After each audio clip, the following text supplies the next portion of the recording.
கோபால் என்ன மாதிரி தான் இருந்தார். ஆனால் ரொம்ப முன்னேறி இப்போ உபனிஷத் கங்கா என்றால் என்ன, இதை ஏன் அதை கையில் எடுத்தார், அதை பற்றி என்ன புரிந்து கொண்டிருக்கிறார், அதெல்லாம் பார்த்தா என்னை விட தாண்டி ரொம்ப தூரம் போயிட்டார் அவர். என்னையே இங்கே அழைத்தார்கள் என்ற கேள்வி என் மனதில் எழுந்தது. இதற்கு எனக்கு விடை கிடைத்தது ஸ்ரீமத் பாகவதத்தில் ஒரு ஸ்லோகம் இருக்கிறது. கலியுகத்தில் பிரபலமானவர்களை புத்திசாலிகளாகவும் விஷயம் தெரிந்தவர்களாகவும் நினைத்து விடுவார்கள் என்பதற்காக பிரபலமானவர்களை அறிவாளிகள் என்றும் விஷயம் அறிந்தவர்கள் என்றும் ஏற்றுக்கொள்வது கலியுகத்தினுடைய சுபாவம். அது மாத்திரமல்ல, யார் மிக அழகாக பேசுகிறார்களோ அவர்கள் பேச்சில் கலியுகம் மயங்கிவிடும். இது எல்லாத்திலையுமே பெரிய குறை இருக்கிறதுல அரசியல் மூலமாக நாம் தெரிந்து கொண்டிருக்கிறோம்.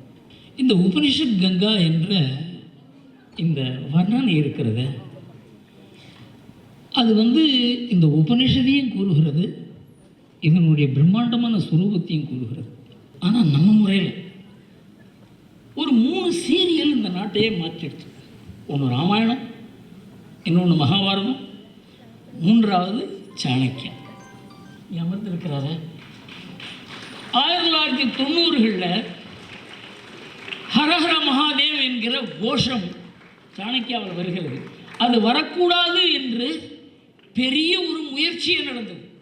அதை தூர்தர்ஷனில் காமிக்கக்கூடாது என்று. அந்த அளவுக்கு நம்ம நாட்டில் நம்ம பற்றி நம்ம ஹரஹர மகாதேவ் வந்துவிட்டால் இந்த நாடு முன்னேறாது, பின்னடையும். அந்த அளவுக்கு ஒரு நம்ம மனசு நமக்கு எதிராக திருப்பப்பட்டிருந்தது.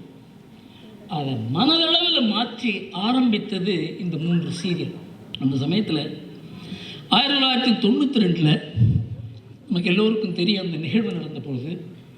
அந்த நிகழ்வை யாருமே எதிர்பார்க்கல, அரசாங்கம் எதிர்பார்க்கல, அந்த இயக்கத்தை நடத்துகிறவங்க எதிர்பார்க்கல, யாருக்குமே அதை பற்றி என்ன கூறுவது என்று தெரியவில்லை.